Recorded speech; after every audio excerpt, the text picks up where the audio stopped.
you folks are, got it? You folks are our community partners and idea folks and board bouncers. Since we met the last time, we had an excellent Park Commission Septic Committee meeting and a Park Commission meeting. And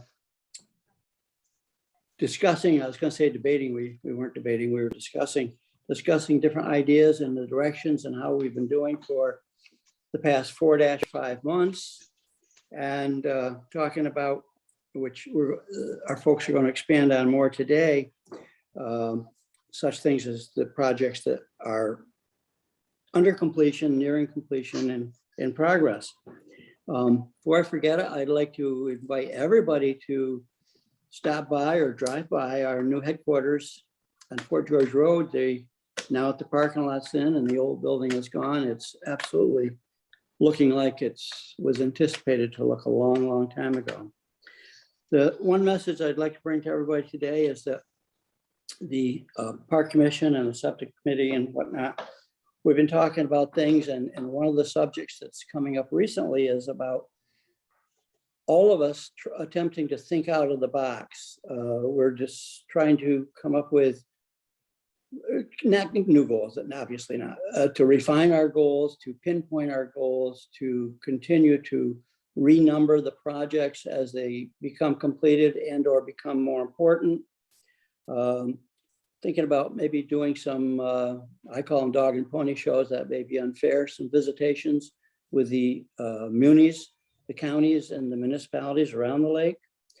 We're always continuing to have serious talk about whatever legislation, if we should create and seek approval to from the state, remembering that the state's our biggest partner. What we do, they need to agree to. And that being the 75A part of the Department of Health Code, which we really don't want to butt heads with that as we go along. And there's no sense doing all this work and then not being able to implement it because we went too far, didn't go far enough, and or got chased around in the local courts. So otherwise, we're trying to increase our local input. As long as the subject has the word septic in it, there's no subject that's off limits for this group. Discussing the importance of the special systems that can be used on undersized lots, perhaps in our inventory program that Jason's doing with the mapping. We can pick out those undersized lots and specifically deal with them because they may be the most critical due to their square foot size versus dwelling. Folks have been talking about incentives and financing. If we pass something, who's going to pay for it? How are we going to pay for it?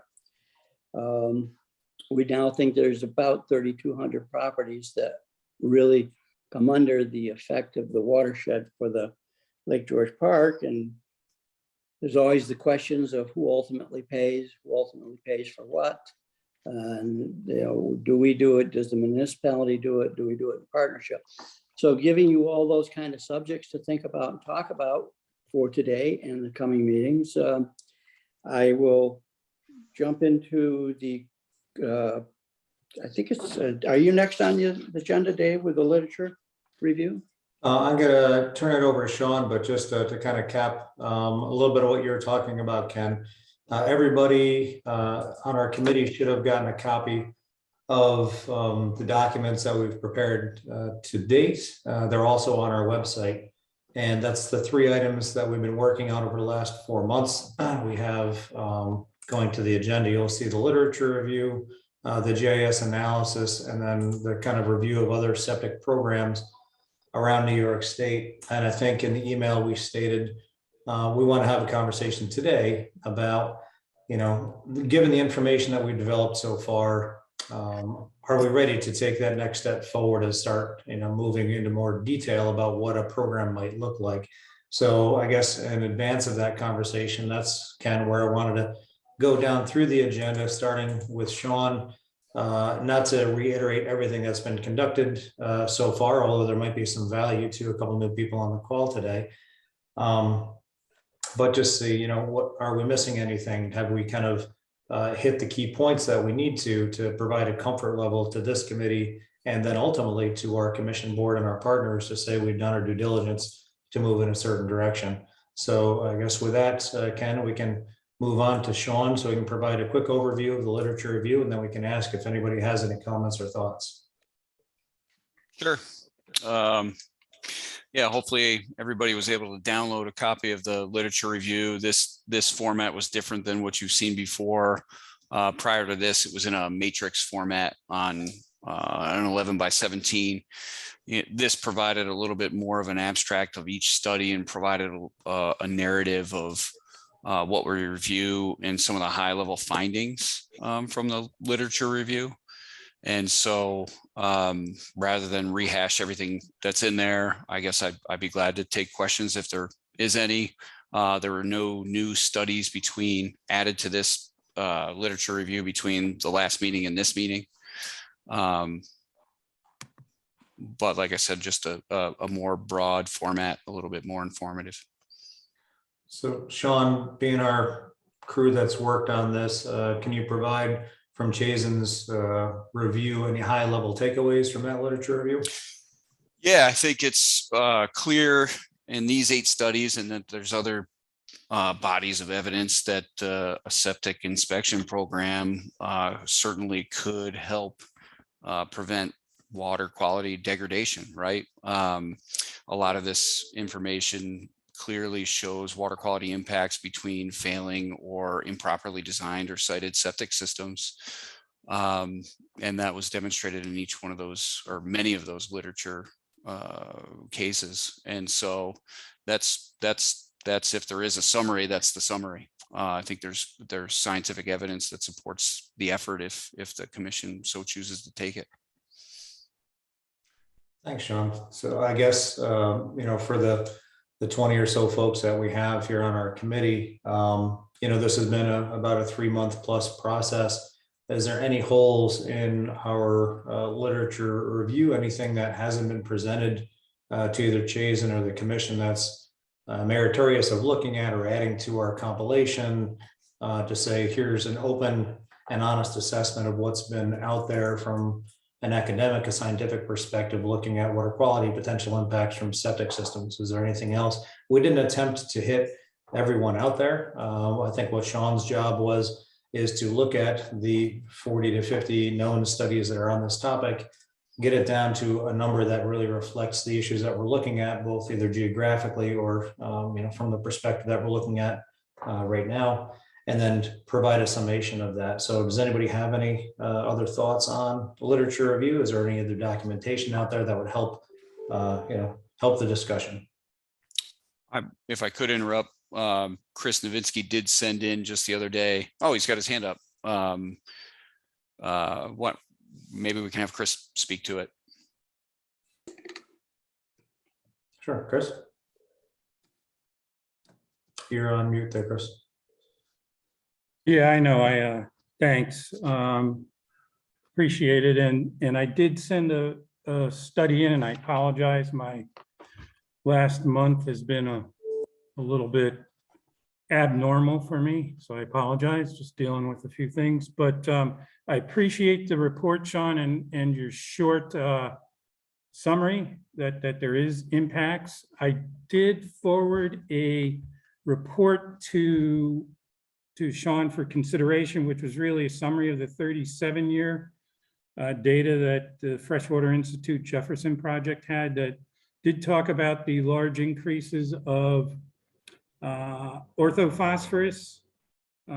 Although some may think it's a small number, it has a great magnitude of impact to the increased algae growth as well as the increased chlorophyll A growth, 46% over the past 36 years. So I think that is worthy of consideration. Looking over the report, I just have a question. Stearns and Wheeler's referenced a few times, and it's referenced to 6 sites. I really think that there was only 4 that were actually included in the study. There were 6 that were looked at, but 2 just of those, to my recollection, were not part of the actual study. you know, there's still the Chen report from DOH back in 1981. It looked at 5 sites in the South Basin along the West Shore between Bolton and Lake George.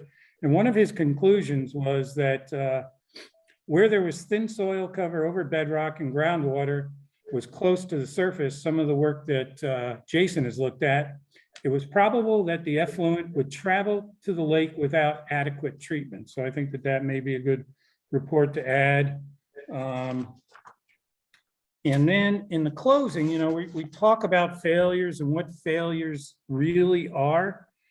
And I think we should take a look, consideration of failure based on the DEC narrative standard for AA special waters, which says that these waters shall contain no phosphorus and nitrogen in an amount that will result in growth of algae, weeds, and slimes that will impair the waters for their best usages, which is drinking and you know, contact recreation. So I think we should keep that in mind as we go forward. Thanks. And if I could, I'm glad to add this information to the literature review if the commission wants us to. Yeah, I think my first question, Chris, on the one you mentioned with the orthophosphate increase, does the study tie that to sources, or is it simply a notation of the increase in phosphorus? No, it doesn't tie it to sources specifically. It's just the water quality analysis. I think they refer to increases from land use. I don't have it right in front of me, but no, they do not specify. But it does show, you know, increase in the phosphorus of concern, really, that we need to be worried about. Sure. Yeah, Sean, I don't have any problem adding that in. It was just, you know, as long as we have the understanding that it's an important point, we just have to make sure that folks know it's a little separate and distinct from the sourcing of it. So it's not exactly what the literature review is about, but as Chris notes, it's an important point. Yep, no problem. And we'll take a look, Chris, on the 4 versus 6 septic systems as well. Can I make Thank a you. comment? Kathy? I just wanted to comment that under the studies reviewed from page 3 to page 6, there was a trend as the first study listed is cited as 1999 and the last one is 2019.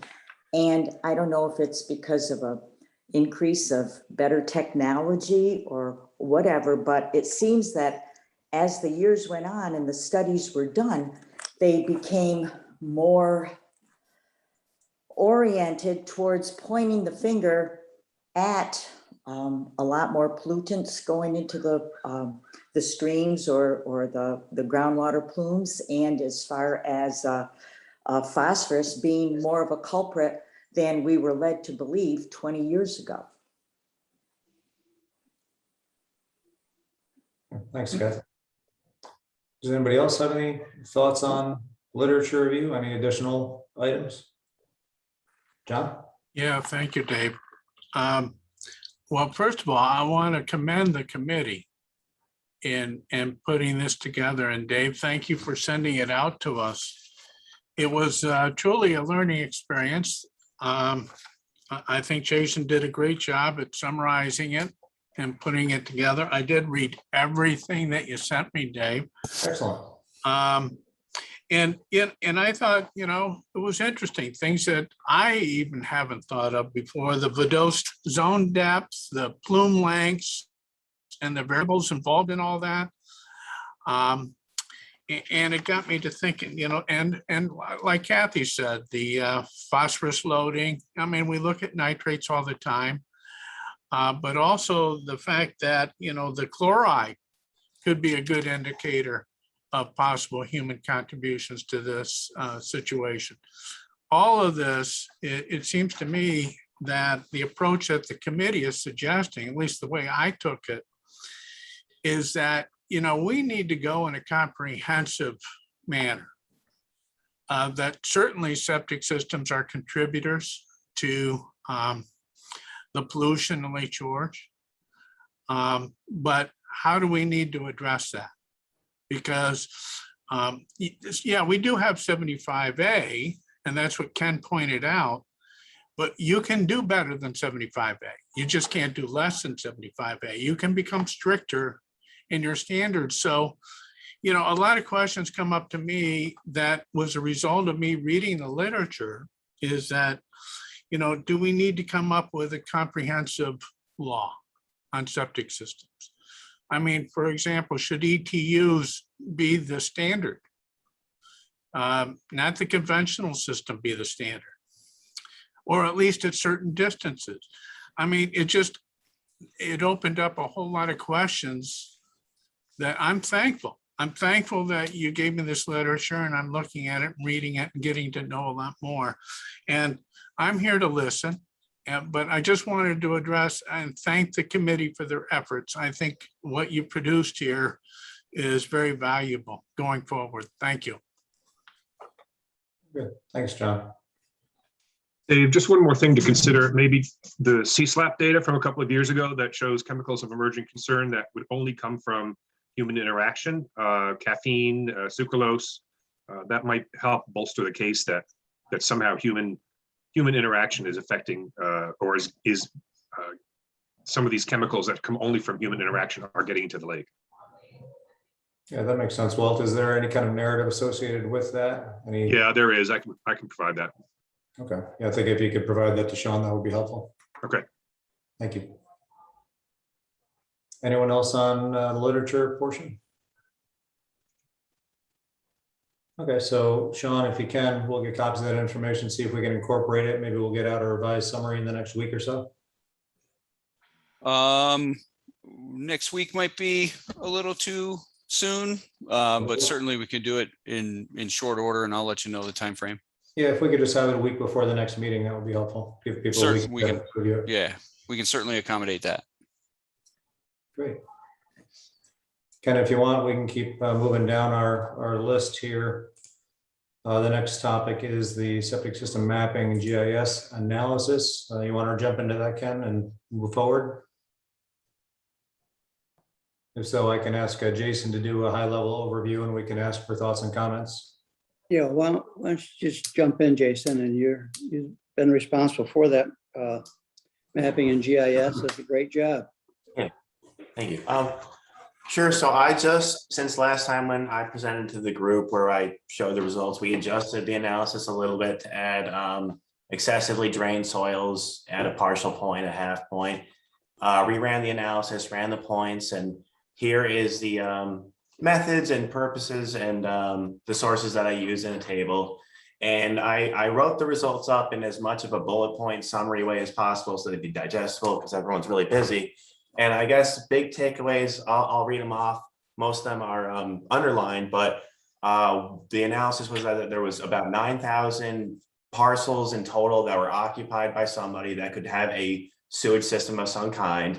And 6,215 of those parcels, or more than 2/3 of them, are private septic on-site wastewater treatment systems, 68.7%.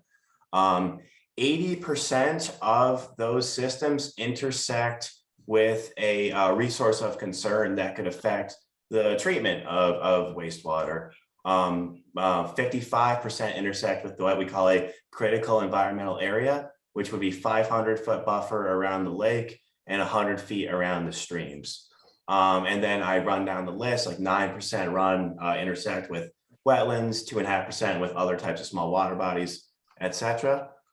We did an analysis of the size of parcels. The median size of a parcel with a residential parcel with a septic system was 0.8 acres, highlighted the towns with the most septic systems on them, and did an analysis of an approximation of age. The best we could do for age, we substituted year built for approximate age, and we did an analysis that showed the bulk of residential homes with private septic systems are in the 50 to 50 year range, which would lend itself to thinking that a lot of these systems could be in time for replacement, or, you know, have some things that are wrong with them since they've been built. So they are right at the lifespan. So, and then attached are maps and figures and tables presenting the summary points that I just went over. Thanks, Jason. Anybody have any comments, thoughts, questions on that analysis? I see Chris Novitsky has his hand up. Chris? Yeah, thanks.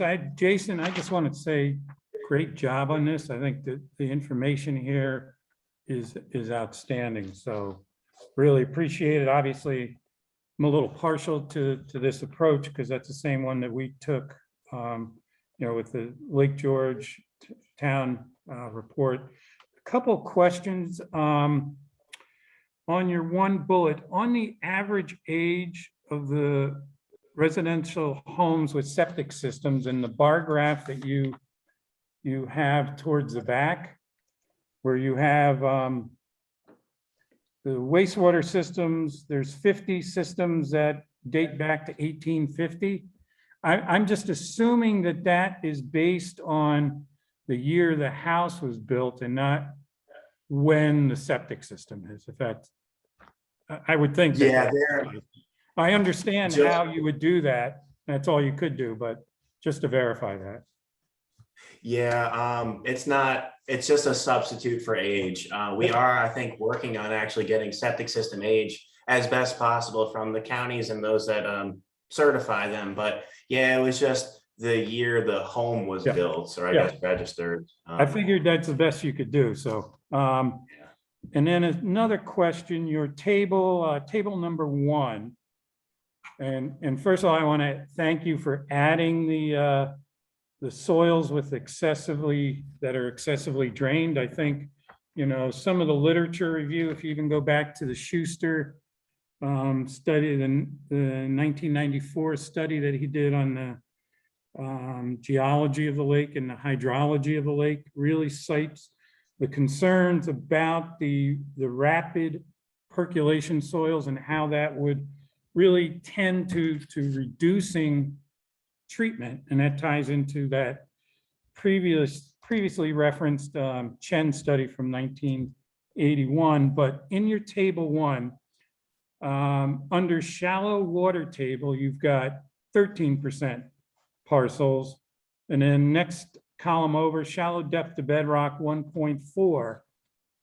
Are those separate, meaning that there's really 14.4% of the parcels that are shallow water table and shallow depth to bedrock, or could those be commingled, meaning that, you know, some that have shallow depth to bedrock, you know, may exhibit shallow depth to water table or excessively drained soils, if you understand my question? Yeah, no, they are separate. There Oh, is okay, no overlap. okay. That is, of course, something we could do. So it is very possible that there are some that have Okay. both. And I would have to think about how that would ecologically affect, Yeah. you know, Okay. the treatment of it, but they are separate in short. Okay. Yeah. So, because I think that ties and supports some of the concern about soils and the level of treatment, you know, because you could say shallow depth to water table, bedrock, and you have excessively drained soils. That could be almost 38, 39% of the parcels, which is concerning. And again, may be justification for a management system. And help the park commission move towards that. Another question would be where the value of 30 centimeters came about for that depth to, as that consideration for shallow groundwater or shallow depth to bedrock, because a lot of times the design standards are either 2 feet separation or more. 30 centimeters is really only a foot separation. So I'm just wondering if maybe that should conform more to design standards, or where that 30 centimeters came from. I think being overly conservative, I didn't base it in there was breakdowns of the soil categories, and the most shallow was 0 to 30. So I just grabbed that most, of the Surgo, the USDA soils. I didn't tie it to 75A, which maybe I should have, and I can update it. I have to update all the tables and everything, but it was just the most readily available category to clip out GIS wise. Understood. And just one final point. And then your bar graph that you had for the ages of the systems, I think that's figure 6. I liked your point that the average age of all these systems, understanding that some of the older numbers may be based on the building's age and not be true data. Maybe skewed a bit, but when I compared this basin-wide data to the data that we had in our report for the town of Lake George, in that report, we had 1/3 of the systems were 30 years or younger, 1/3 were between 30 and 40 years, and then 1/3 we had no idea. So basically 2/3 of the systems were at their life expectancy or beyond or unknown. This data that you have 24% 30 years or younger, and then therefore, 3/4 are at their life expectancy or beyond. So it's almost, it's rather close in the data. So it's just an observation I had. So yeah, but I think there's a lot of great information here. Thanks. In response to that, thank you for saying that.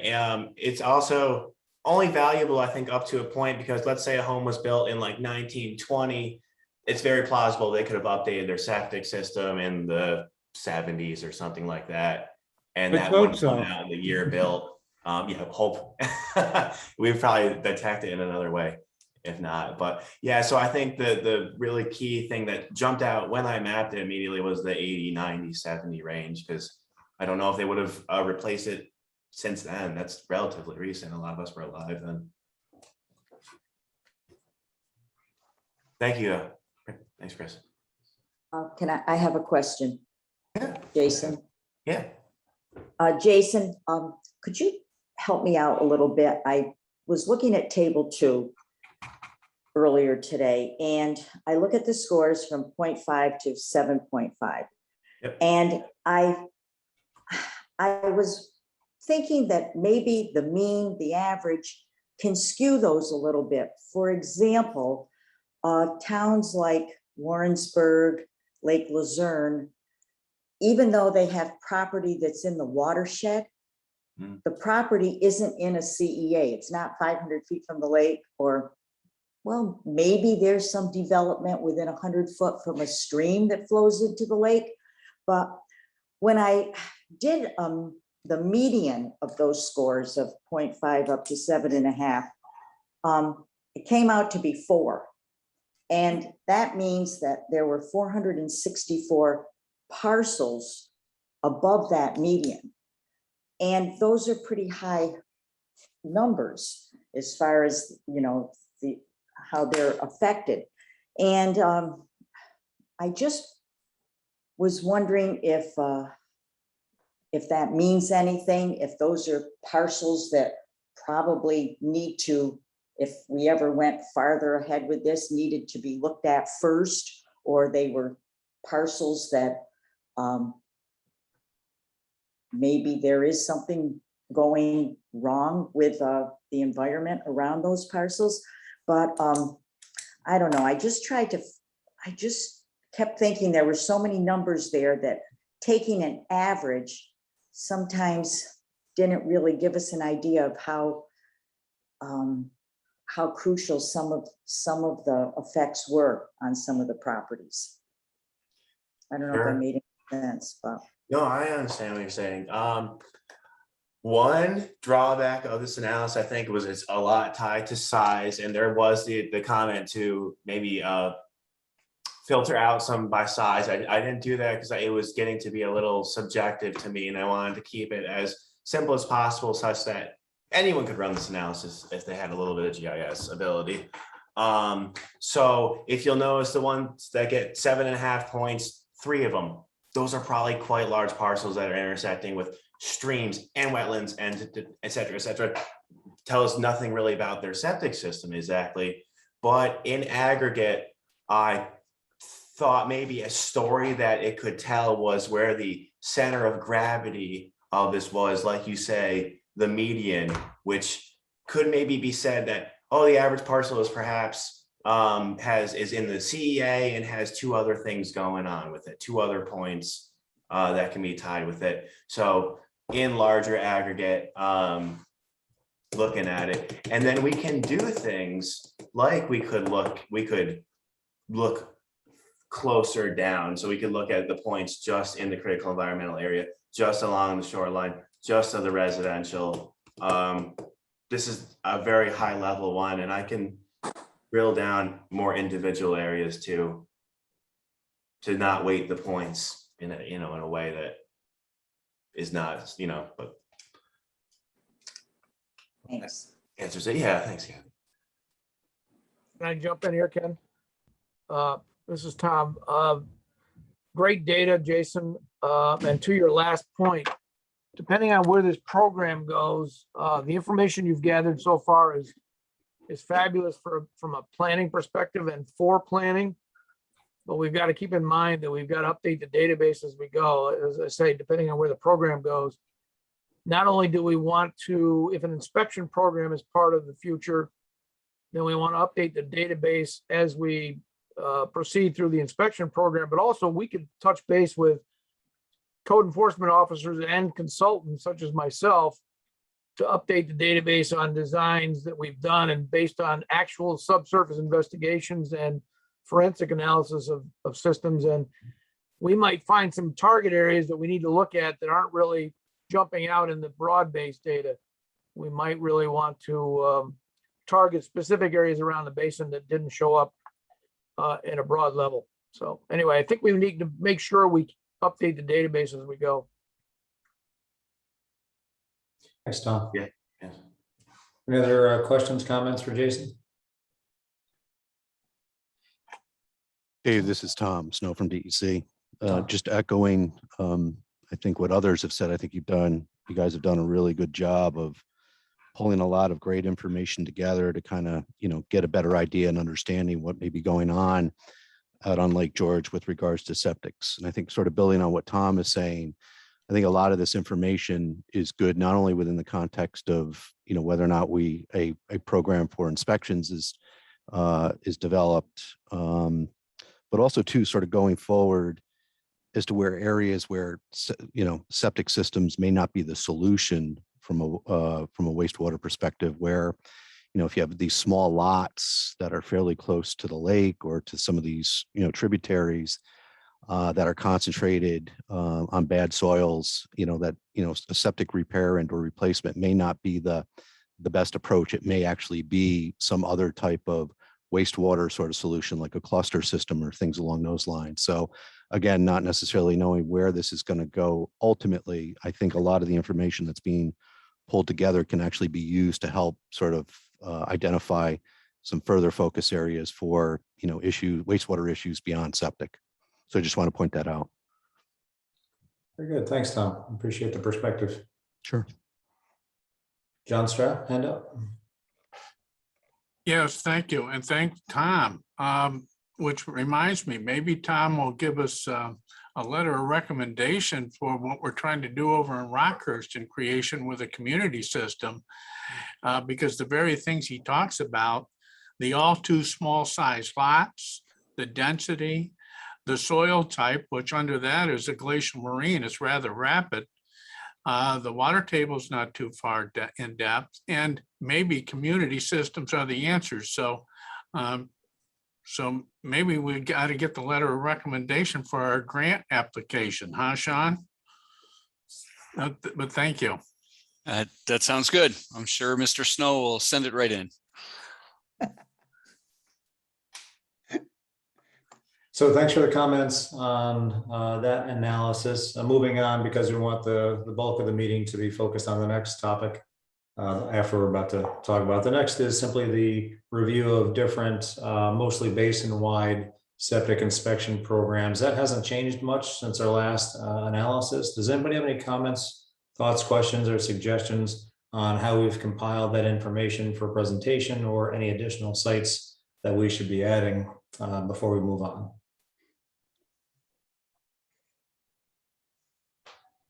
Just add one question about the review of it. I think it's great. It's in depth. In looking at the different inspection programs, did you see anyone else that went to this degree of, trying to find the nexus between scientific studies and water quality impacts that we're currently doing? I can start and then Jason can jump in. When I started looking, I was actually very surprised at the lack of analysis that was done by some of the watersheds before they put it in place. Their local laws were a little bit unique, and having a state agency for a lake in New York State, there's no other one like us. But there's a lot of other water bodies that have collective groups that are large municipally formed groups where they do have a watershed program manager. And the few that I asked before we got Jason on board to start doing more detailed analysis, I asked, does anybody have an environmental impact statement, a process manual? How did you go through? And I couldn't find one. Jason, did you have any success in getting any more detailed information? No, it really was grassroots and at a town level. And there was a lot of movement from lake associations and maybe partnership with the university, a lot of SUNY schools, to make a model law, and then kind of working to get towns to do it. That was like a Finger Lakes model. So it was kind of an easy lift, I think, legislatively. It was just just a very local kind of thing. And then working with the district or, local haulers on a, inspection level. So they were, from what I've gathered from them, able to do it relatively easy, just at a town level, and then assembling those towns into a coalition of a watershed. We were hoping for some type of a model instead of recreating the wheel, but on this one, at least as a state agency, we're going through the more formal process as we have in times past of looking at different issues and potential regulations. So you guys are cutting new ground, at least for us here. So I think that's not a bad thing. We do have a lot of other lakes we can lean on for how they're running their programs, how they're managing it from a cost perspective and a logistical perspective. But from the analysis side, I think we're right now kind of ahead of some of the other groups. So good question. Anyone else? Okay. Dave, I'm sorry, Dave. Dave Miller has his hand up. Oh, Dave, sorry. Yeah, I just point out, I sent this to you, Dave, but when you get to a more granular level, there are some other municipal examples of inspection programs, especially property transfer. And I'd sent you the ordinance from Inlet, and I believe there may be a few other examples, but they might be able to provide, when you get to more granular how they're implementing it, some guidance or experiences that might be helpful here, especially if an approach has municipal leadership in running the inspection program. Very good. Thanks, Dave. With that, Ken, maybe we'd turn it back over to you and we can start the conversation on where we are or on the agenda. We're looking at kind of the process discussion now. Ken, maybe you can introduce what we talked a little bit about this morning, and then we can ask Carla, who's on the agenda, just to go through a little bit of that background and discussion. Yeah, we first off, this meeting is coming up with some amazing input. It's so fantastic that the commission as a whole had decided to form this ad hoc committee with all of you folks, every single one of you, as advisors and helpers. My concern recently, because I'm letting you guys, you have to run the ball with the science because I'm not a scientist. I was trying to figure out when we start pushing this over the hill a little bit and letting it run downhill. And not that we have a date to work for, because we certainly don't. When it's completed, it'll be completed. So we talked about who our next partners are going to be, how we implement it.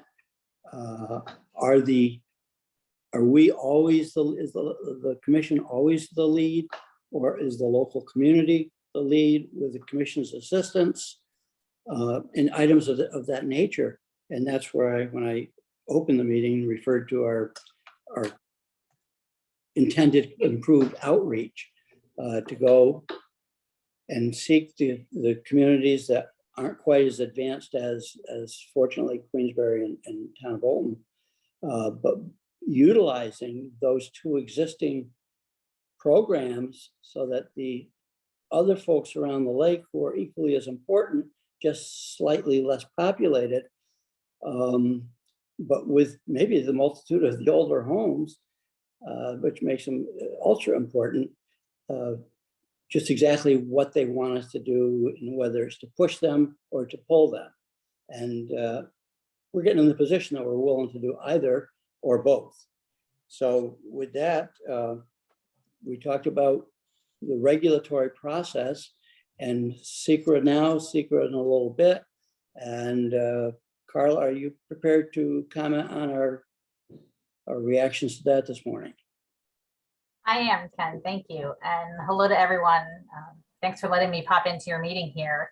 I'm usually kept in the background, and that's okay. I like being in the background, being one of the little worker bees. So when Dave and Ken asked me to come into this meeting, they really wanted me to bring to this committee's attention kind of the regulatory procedure. You've been working, as Ken said, with all the technical aspects, and I have to be honest, a lot of it's way up here for me. So I appreciate each and every one of you and your expertise. In order to move forward, ultimately, the goal is to have some sort of regulation for the Park Commission to implement. The question to this committee is, what do you want that regulation to be? And part of what has been discussed with me is a regulation as to whether you want a design standard or you want, you know, as Supervisor Strauss said earlier, an increase from the 75A. And do you want a septic inspection program, or do you want one, or do you want the other? We talked a little bit this morning. There's a couple of us that talked, and we were trying to figure out what's the best avenue to go. And part of that process was, well, do we want to start the regulatory process? Do we want to draft regulations right now and start it's known as the State Administrative Procedure Act process? Do we want to start that, move forward, draft the regulations and all that information? Do we want to go through the seeker process, create the direct action, move forward with lead agency, ultimately, and likely go through a generic environmental impact statement with scoping and all of that? Do we want to do those simultaneously, one before the other? Some agencies do one way, some do the other. No one seems to know which way is the right way to go. So we've been kind of going through the motions there. And I believe, and I'd like folks to correct me if I'm wrong, but I believe we landed on, we really need this committee to tell us, what do you want the regulation to be? Because we can't really start either process without knowing what you want the regulation to be, what the specifics of the regulation are. The seeker process, the generic environmental impact statement, many of you have gone through this process before, both with the Park Commission and in other avenues. You're aware that it is a public process, and you're aware that it's a lengthy process. There are statutory time periods, but this is a process that could go on for about a year, depending on how long things take. And then the SAPA process is also a process that could go for go from a few months to a year, as many of you know that have gone through our stormwater and stream corridor regulation process in the past 2 years. So this is something that I know there may be people that want to move forward ASAP, and let's get this out there. But I think the commission as a whole has the legal obligation to do exactly what you're doing, is to go through all of your technical requirements and then have a thorough discussion of, what do we want? Do we want to have a septic inspection program for the park? If the answer to that is yes, great. The next step is what do you want in that regulation. So that's kind of process-wise. there is regulatory process and there is seeker process. And I know Attorney Bramer, Supervisor Bramer, is on the call, and she's intimately familiar with seeker. So she's aware that there's quite a process going here. My job is to walk the commission through that process with the state. Your job is to tell me what to say. So Dave, do you think that clarifies kind of what you wanted me to present? Yeah, I think, and I'll ask Sean to chime in a second. Some of the conversation this morning and with a few of our commissioners was at some point, we're going to have something to present to our full board of commissioners and of course to the public. And we need to have some general idea of what such a program may include. Right now, if we just said we're doing a septic inspection program, there'd be 1,000 questions to say, well, is it upon transfer or is it a regular inspection? If it's a regular inspection, is it every 5 years or every 10 years or every 2 years? Who's going to pay for it? What happens if there's a failure? Is the commission handling that, or does it go to a town board or local consolidated board of health or a county to approve new systems? All of these different topics are where I think we need to have a little bit more conversation. That was our conversation this morning, and Sean will chime in. But I think we have 2 to 3 months worth of work left in front of us as this committee to say, based on what I was asking of you folks last Friday when I sent the email, was what we're hoping, and I think what Ken is hoping, is at the end of this meeting, there may be consensus that we have enough information to move forward in a certain direction. I get the general consensus or idea that people in this group believe there's value and merit in some level of an inspection program. So how do we focus that down and narrow it into something that can then ultimately be used as kind of a framework or a guideline to start to ferret out the details? What we can't do is say, we're going to do an inspection program, and if 40% of the ones up in the town of Hague fail, we dump that on the town of Hague to deal with. They have to have buy-in, they have to have involvement.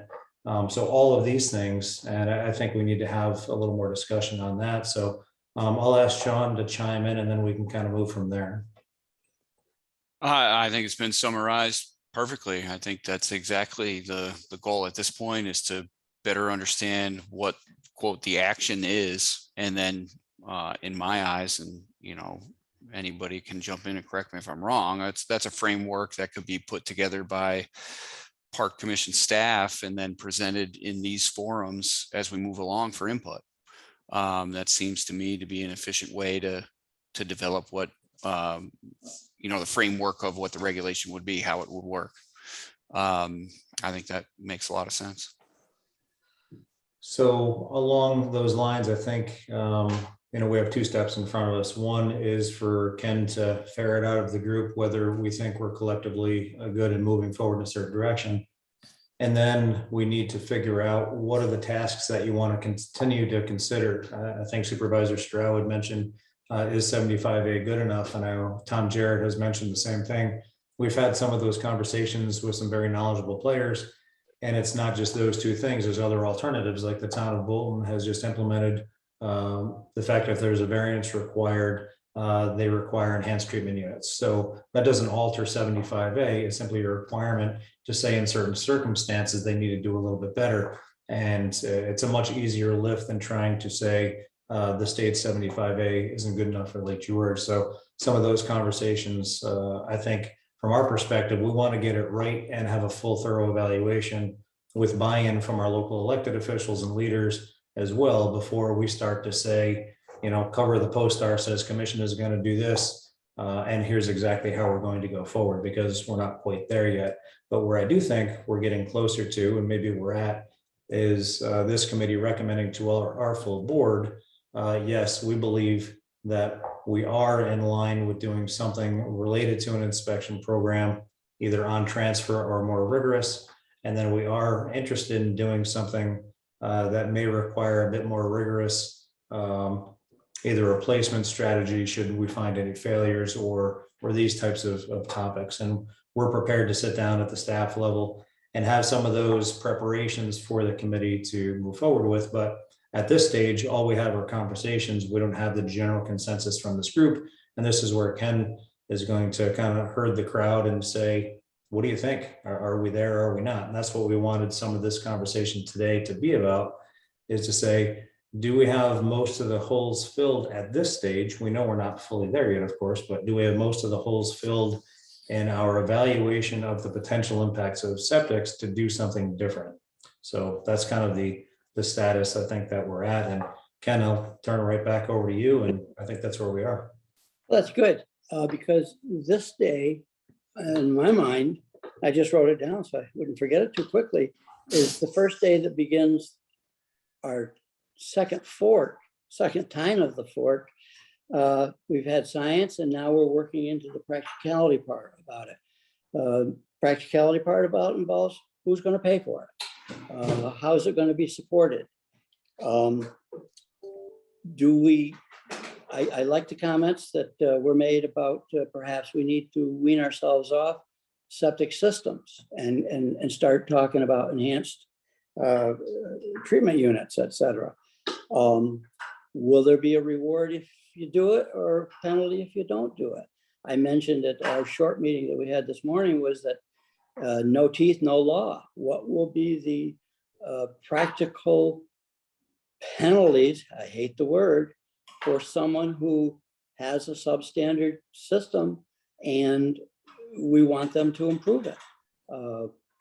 Financial, penal, whatever. Those are the avenues that now we have to start parallel thinking to.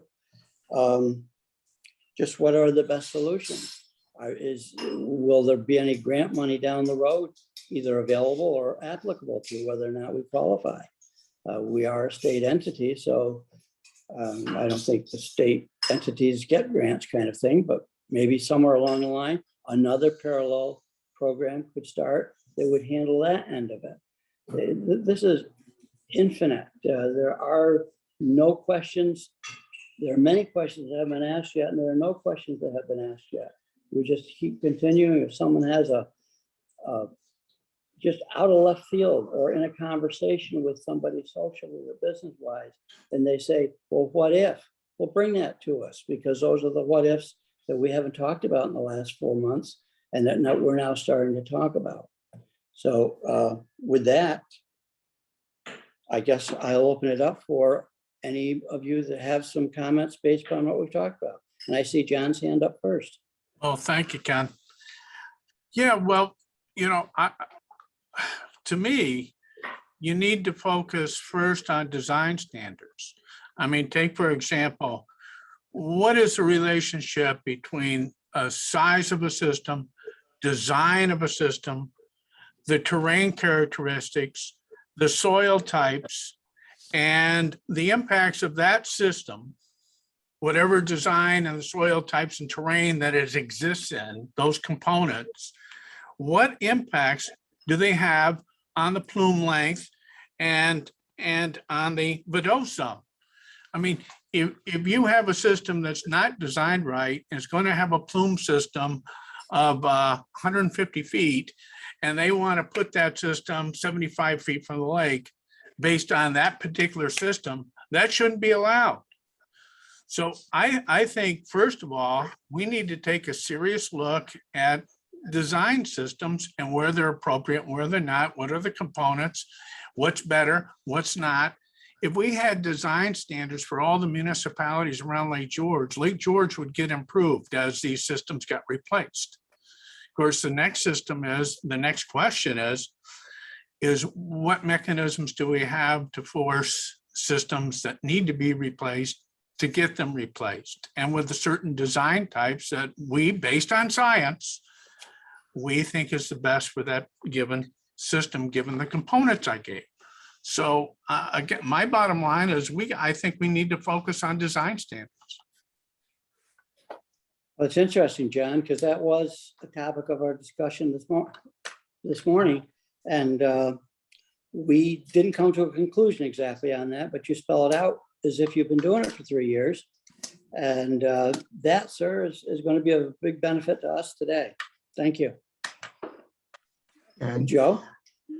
Ken, I think we should ask if everybody agrees that we can reach consensus to move forward with some inspection of properties on Lake George for the wastewater systems.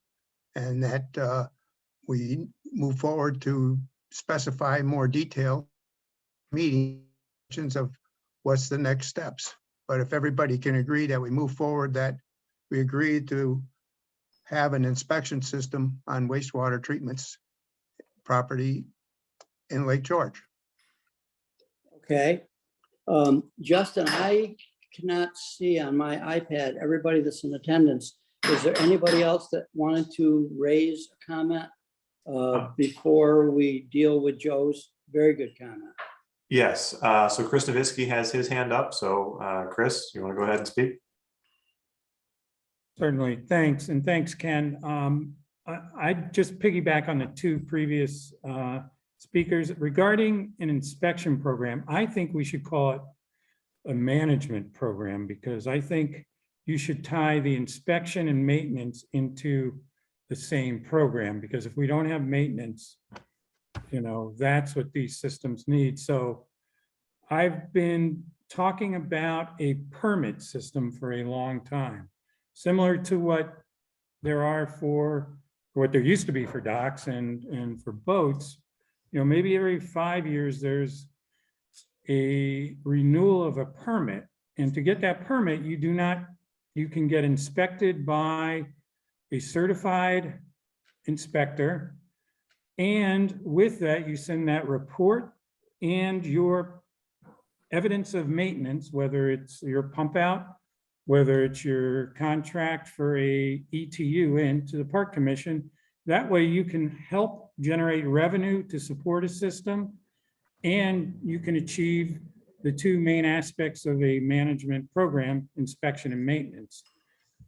Secondly, I do support increased design standards. We don't throw 75A out the window, but we augment it. And where Lake George is a drinking water source, treat it like the New York City watershed, so that you implement stronger regulations where needed. Concerns on excessively drained soils, increase setbacks, increase the design standards on those, increase separations from groundwater in those critical areas. And I think one that's been raised by people on the call about the reduction of absorption field length for credits for particular systems, because the soils are important. The only real means for phosphorus treatment and removal. And if we reduce those absorption field areas, we're reducing treatment of phosphorus. So I support a management system as well as increased design standards. Thanks. Thank you. I can see Tom's hand, but you're muted, Tom. I also agree that design standards are very important. I think either program could be implemented first, but I have a feeling that if we go to inspection program first, the design standards might lag. I would vote for design standards first and then implement an inspection program. Chris is suggesting a program that was very similar to what the Park Commission tried to do 30 years ago. And it had a lot of merit at the time, I think, and it still does have a lot of merit, the permit system. Last comment I want to make, I won't hog any time beyond this, but ETUs are not a panacea. They only remove BOD and suspended solids unless you add nutrient removal to the ETU system. But the ETUs by themselves are not a cure-all end-all. Thank you. It's interesting, design versus inspection, first, second, first was another subject that we discussed this morning. I apologize for not bringing it up and throwing it into the mix, and I'm glad you did. Justin, anyone Claudia else? Bramer. Yep, Claudia's got her hand up. Go ahead, Claudia. You're muted. Thank you. Thanks, Ken. I wanted to pipe in. I hadn't heard about the implementation of the design standards versus the septic inspection program, but I want to echo what Joe said, that it would be great to see the committee move forward with saying they at least want to get behind the idea of an inspection program. Although I'll say, I like what Chris Novitsky said about it. Let's term it a management program. I think that one of the things we're encountering at the county is a lot of pushback on the idea of why aren't we requiring inspections more than just at the transfer, which could only be happening once in a generation or once in a, very long while. And so I think what they're doing in some of the Finger Lakes communities on a watershed basis, which we could easily, I say easily, implement through the Park Commission on a Lake George watershed basis, is a regular inspection and maintenance program where the inspections are done at regular intervals.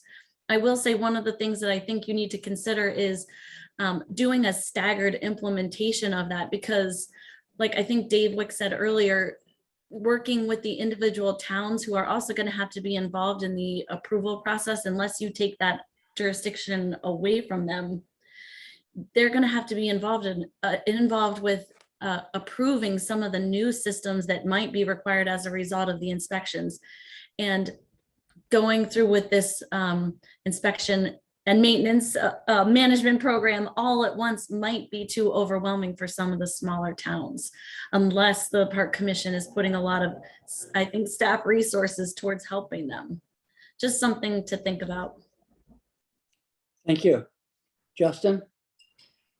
Kathy Munsell, I see you had your hand up. Go ahead. Just a quick question in terms of having to sell this kind of to everybody.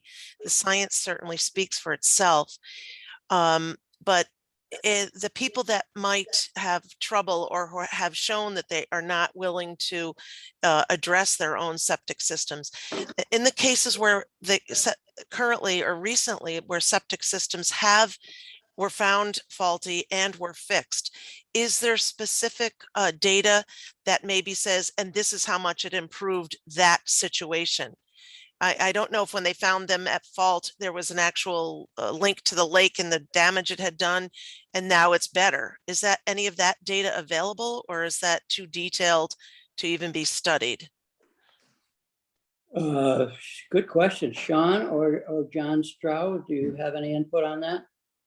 What I would say is we haven't researched that particular question, but I imagine there are pilot studies out there that could help support an answer.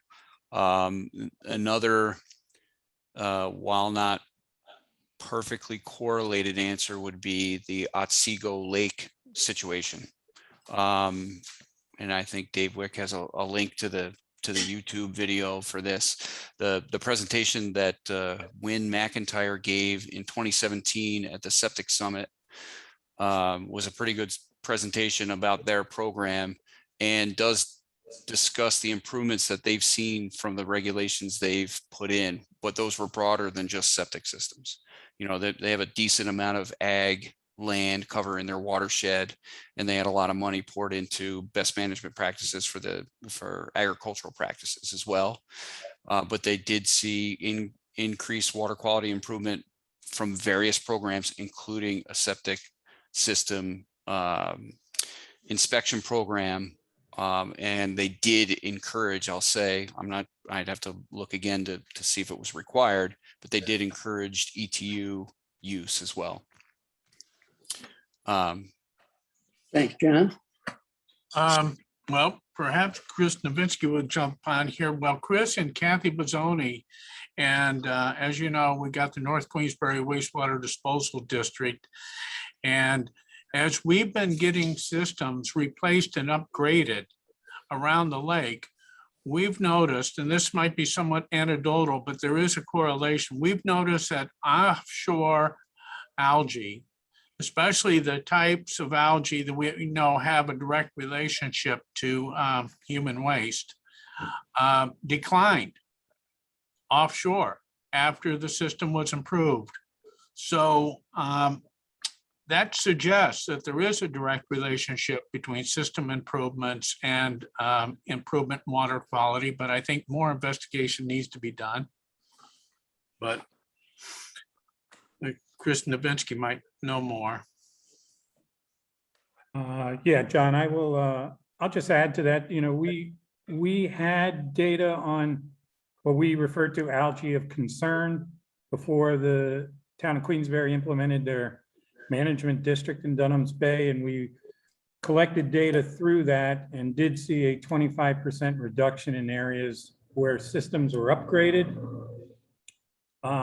and trends that weren't favorable where there were the older systems. So, but more information is needed on that. And I apologize if it seems like I'm in a firehouse. I am, because we are actually having a presentation on septic systems in Hewlett's at 4 o'clock. So if anyone's in the Hewlett's area, please drop by for a timely presentation on septic systems. I thought you were using the garage door as your ceiling, Chris. I was kicked out to the garage, you know. Kathy, that sounds almost like a yes to your question. Thank you very much. Justin? I see David Miller has his hand up. Yeah, I just wanted to echo everyone's comments, and they're just excellent, and agree. And a number of people have brought up who's going to pay for it. And I think one of the things that we can tie into this, especially on the homeowner side, is the New York State Septic System Replacement Program and funds. And there's substantial money in that, but it's only allocated by county based on what they think the need is. And a comprehensive program on Lake George will dramatically increase the need and the state allocation to those counties. And I think we should, in our Q&A and when this is rolled out, we should be in concert looking at that as a resource to help with the remediation moving forward. Thank you. Good information. I can speak to that, and maybe Ethan, you could jump in. We got one of the rounds of state funding for Lake George through the county. It was $340,000, and we are running it through the planning department. They are accepting the applications from homeowners to get up to $10,000 for funding to replace their septic systems. And we have blown through the money in a matter of a couple of months. We got so many applications, very good applications. I think Tom's on here. He could think he was involved in some of them. But anyway, I know Ethan has already reached out to the state to see if we can get more funding in the next round. Ethan, can you give us an update? Yeah. The way it works is, I reached out to EFC and DEC and, hey, how fast are counties spending the money? What's the demand? And I think, from our perspective, we're going to have all the money allocated within the month. So it's really, it might be an issue of waiting to see how fast other counties are spending their money as well. Because I think when they do funding, it's not on a county by county basis, it's statewide across all the counties. So there's a possibility that we do really well in Warren County, but a different county doesn't do as well. And that could conceivably slow up new rounds of funding. But we've been pretty diligent with recording, all of the applications and even the calls and inquiries about this program. And there is quite a bit of demand that we could prove to EFC and DEC that exists in the Lake George Basin. Well, Ethan, as I said before, I've been talking to Anna Reynolds about this too in Essex County, and we'd be glad to help. But I just want to point out where there's a demonstrated need, like with the nitrogen reduction program in Suffolk County that DEC has run, they've gotten over $5 million in septic replacement funds over the past 3 to 4 years. And that's based on their need and their comprehensive program. So if we have a comprehensive program and demonstrate the need, we could clearly increase those levels that you're getting as you moved forward. That was my comment. Yeah, I think to that point too, and being able to capture that money, Bolton and Queensbury, they've already been doing, their septic inspection on transfer. If we got our hands on all of that data from the various, codes departments, and then looked at it on a basin-wide basis, there's been efforts toward this long before we started. So if we had all that data in one place, that would only strengthen our case. Mr. Parker, can I ask a question? You sure can. Ethan, could you tell us how long it takes for an application to be reviewed and then approved?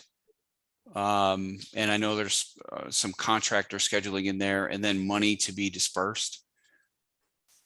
So right now, this month, we've been sending out letters of approval to applicants. the applicant signs the agreement that says, okay, we're going to, complete this project. We're going to prove that we've received all of our local approvals. We have our engineered plans. We paid our contractor who has done this work. Once we get that information back, and we already have some of it for a few of our applicants, we send a batch of reimbursement claims to the state from our office. So we'll say, all right, there was 10 people that we approved their systems.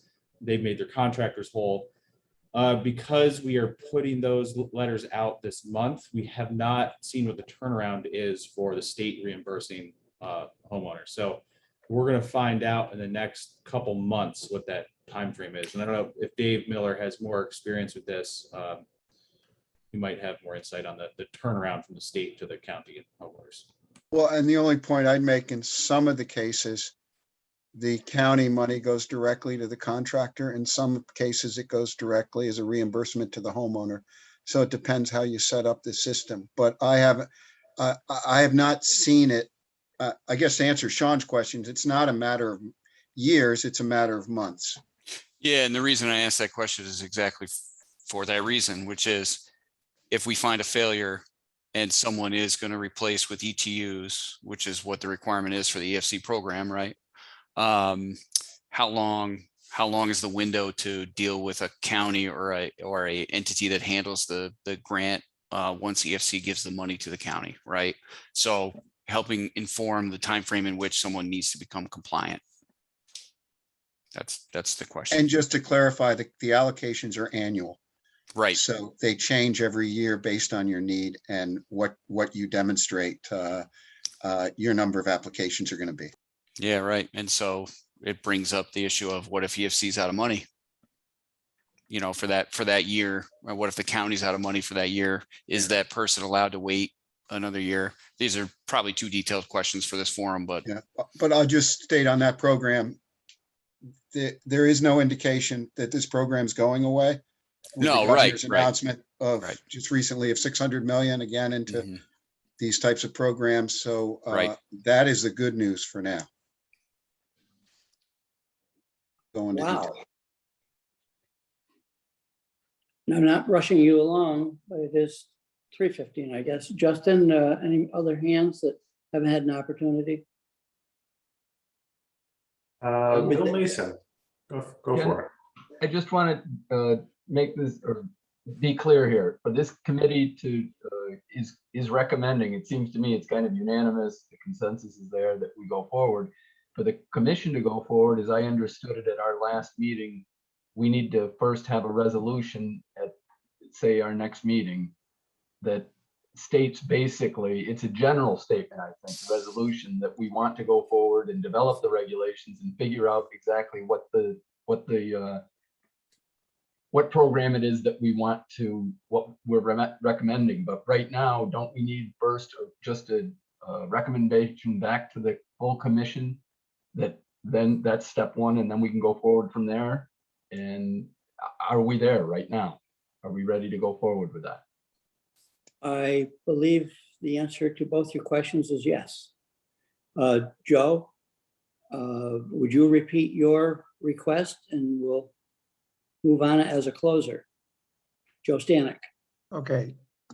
My request is that the committee, the subcommittee, is in favor and reach consensus on moving forward with a regulation associated with the Lake George watershed inspection, septic system inspection program.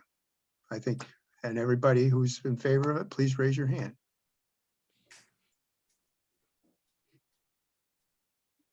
Again, I can't see, but Justin, would you count primarily a majority of hands? Let's see. Yes, I would say a majority for sure. I don't know how to answer that question. I'm with. May Tom. Well, I'm sorry, you don't have Ken? to. Can I Yes. pop in for a second? Absolutely. So I think the question for this committee, and there's been some amazing discussion going back and forth. And I'm not sure at this point, there are folks that seem to say, yes, we want this inspection management program. We want this program. And I think that's like question number one. So is everyone in consent, in agreement that we want to move forward with a regulatory program for the septic inspection and management and maintenance? However, Chris Novitsky had posited it. But the second question is, do we also want to include in that as like a part 2, a design standard portion of it? That's what I'm still confused about, because I hear yes, and then I hear nothing, and then I don't hear no.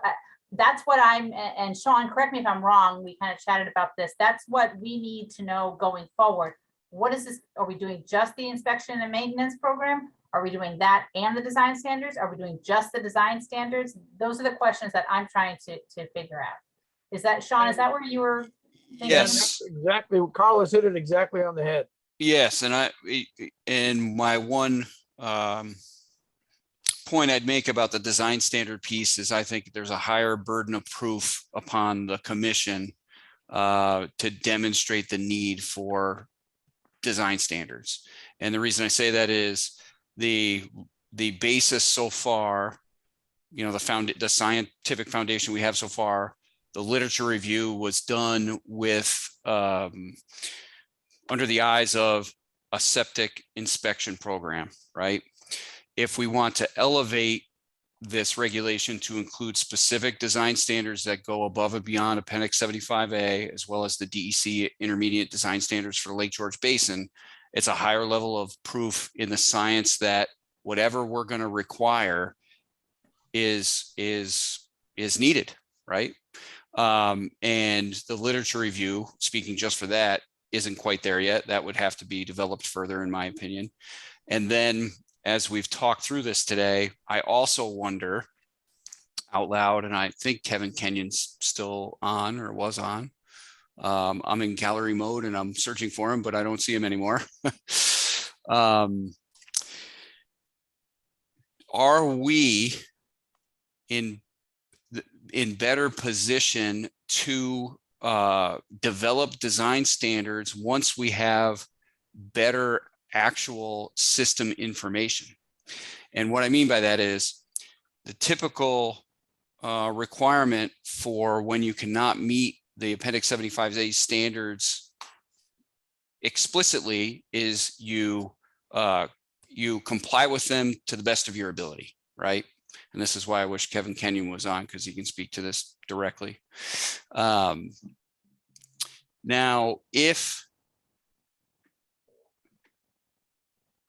what I want to know sort of rhetorically is in our GIS level analysis is very high level, right? You're looking at a 10,000 foot view. We're making the data is very well organized, but it's on a parcel basis, right? We all understand that. It's not on where's the septic system basis. None of the GIS analysis tells us where exactly the septic system is in the watershed on those parcels. The building age is just that. It's the building age. It's not the septic system age. So when we have 50 potential, the chart says what the chart says. It says the building is from the 1850, 50 of them, right? It doesn't say the system is. And so could we gain better standing to create design standards by being more informed about the actual location and conditions of the systems? Step one being find out where all of them where they all live, GPS location, find out their existing conditions, how bad is the problem, right? And I get that's sort of rhetorical to throw it out to everybody to chew on, even though we're trying to end the meeting, I think. Tom. Let me just jump in real quickly. Yeah. So I think what we have a general understanding, if I'm reading the room, that people are interested in moving forward with either a septic inspection and or maintenance type of program. And what we're going to do before the next meeting at a staff level is to provide the group with our understanding of what those various options might be, the costs associated, the limitations thereof, how the program could actually work, how it would impact the towns and the local counties. All of that stuff, from what I'm seeing now, Ken, from this group is, I believe there's consensus on having that step move forward. What is less clear is a consensus on the commission moving to act to go above and beyond Part 75A of the health code. I've talked to many people outside of this forum, and the technical read I've gotten from people that live and breathe in this world say you can do a lot of good without changing 75A by requiring certain standards upon an identified failure of a system. To say Lake George is better than the rest of the state and needs to be protected better by new standards is a higher lift that needs to be signed off. Remember, any regulations the commission puts in place on wastewater has to be signed off by DEC and Department of Health. We would need to justify that from a scientific and technical standpoint as to why 75A isn't good enough for Lake George. And as Sean says, we're a ways away from doing that. And I'm not sure we can, from a water quality perspective, ever really get to that point. But I think it's worth looking at. When I talked to, I think it was Eric Murdoch from the New York State training program for septics, that was his idea, saying you can do great things without changing 75A by looking at the potential of ETUs or other systems that might be more beneficial down the road. And he actually helped craft the Bolton language. So anyway, where I'm trying to get at is we're going to continue to press forward on the idea of a septic inspection and or management program, because that in itself is going to be a pretty big nut to go forward on, whether it's going to be an annual, here's a fee, Chris Novitsky, anybody that's within the CEA pays $100 a year, regardless of when your septic is going to be inspected, and that will fund the program. That is no small ask right off the bat, but we can run parallel tracks and say, here's how an inspection and management program could work in all the various iterations thereof. And I might suggest, Ken, that if there's people that are interested in the much more technical topic of looking at design standards for Lake George above and beyond what's currently required, that doesn't require this committee. That requires a fairly technical committee of the Tom Jarrett's, the Chris Novitsky's, the Sean Doty's, and people at DEC and Department of Health that may not be as excited as some of the folks on this call about going in that direction. And also the general public at some point that's going to say, now you're requiring not only retrofits for existing non-compliant properties, but in advance of new development, there's now going to be an increased cost and burden on those folks to do so. So I would caution against going down a path too eagerly on that side without a whole lot of looking into how that might work. Not saying we can't do it. We're happy to start to take a look in that direction. That is a much higher lift than I think we're talking about with the other one. All right, well, that falls into my previous comments of parallel actions. And I guess I totally agree with that. And that was the consensus of our short meeting this morning. I see your finger up, Joe Stanek. Yeah, I got a sort of a half-baked idea, but I throw it out. But on building on what Chris said about a permit system, one of the things I was thinking of is maybe if we did have a permit system and people would pay a certain amount of dollars, let's say $50 a year or something, and as part of the inspection program. And when it came time to either dumping out your septic system or having to repair it, they could draw upon the amount of money that they put in for the permit system. So that, in other words, it's in the bank form, ready to be used. So anyway, that's just a half-baked idea. Good. I think a conclusion that we're all going to draw is that you can't bake a cake with kitchen too crowded.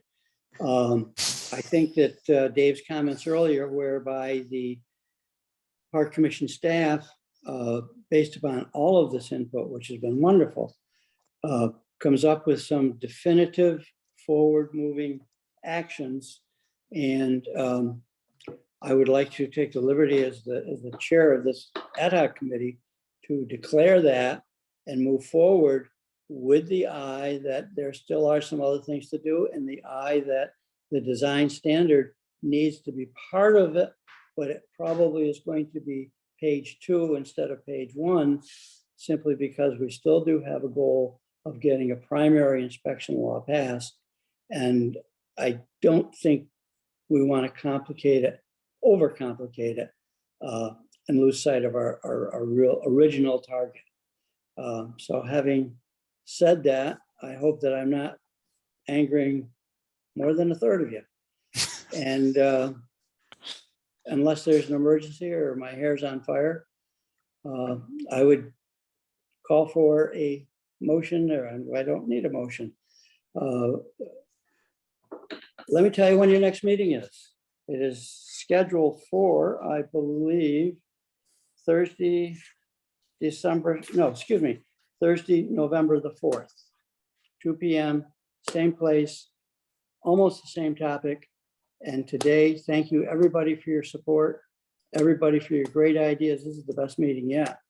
And there's 30 days in between, and we continue to communicate. The information on this meeting will be produced, and the Park Commission will act upon everything that was discussed today in one way or another. So with that, Ken, before yes. you wrap it up, Carol Collins has had her hand up for a while, and I thought All maybe right, we'd like to let her speak. Let's hear from Carol. Good afternoon, Carol. I can. Thank you for letting me speak. I would have to say that this design standards is really key to the whole problem.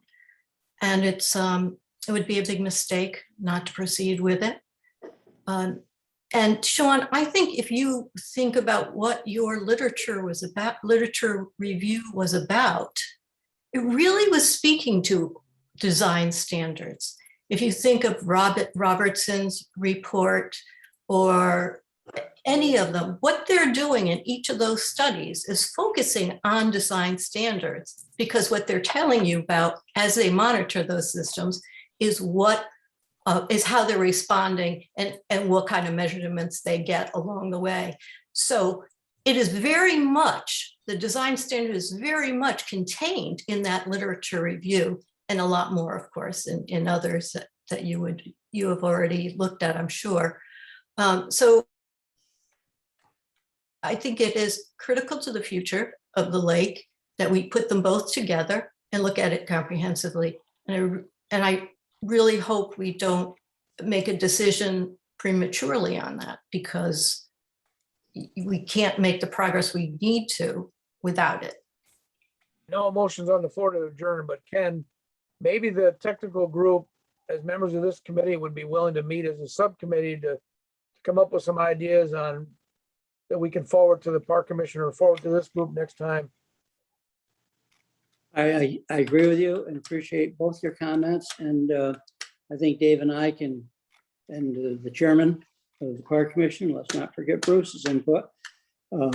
We'll ask some of you technical folks to put those ideas forward. We're not forgetting it. We're not ignoring it. We're not deleting it.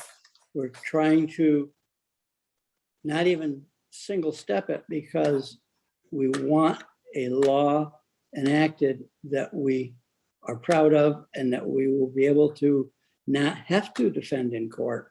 It will be working and workable. So based on that, there's more than 2 people in the room, and we have more than 2 thoughts of process. And that's the great part about the whole system. I appreciate everyone's input. It is 3:30 in the afternoon, and we'll talk to you in between and afterwards. Thanks, everybody. It's just been fantastic. Thank you. Bye all. Thank you.